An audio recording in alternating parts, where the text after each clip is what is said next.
बोरिवली आणि भायखळ्यामध्ये बांधकाम बंदी लागू केल्यानंतर हवेच्या गुणवत्तेमध्ये सुधार. महाराष्ट्र प्रदूषण नियंत्रण मंडळाच्या अधिकाऱ्यांचा दावा.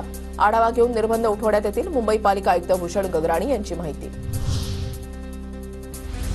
कोल्हापूर जिल्ह्यामध्ये गाव पातळीवरील तब्बल 400 सहकारी संस्थांच्या निवडणुकींचा धुरळा उडणार. निवडणुकीची प्रक्रिया सुरू करण्याचे निवडणूक प्राधिकरणाचे आदेश. सर्वोच्च न्यायालयानं स्थगिती दिलेल्या संस्था वगळून निवडणूक होणार. माळशिरस नगरपंचायतीच्या उपनगराध्यक्षपदी मंगल केमकर यांची बिनविरोध निवड. कोमल जानकरांनी उपनगराध्यक्षपदाचा दिला होता राजीनामा.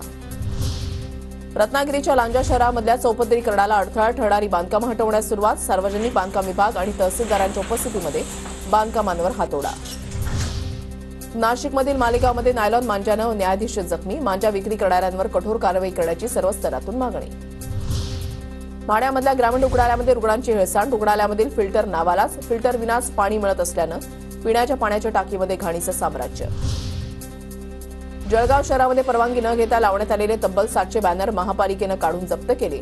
महापालिकेचा अतिक्रमण विभाग आणि किरकोळ वसुली विभागाची धडक मोहीम. कोट्यवधी रुपये खर्च करून धुळे शहरामध्ये केलेल्या वृक्ष लागवडीला तातडीनं पाण्याची व्यवस्था करण्याची मागणी. ग्रीन धुळे टीमच्या वतीनं आयुक्तांना निवेदन.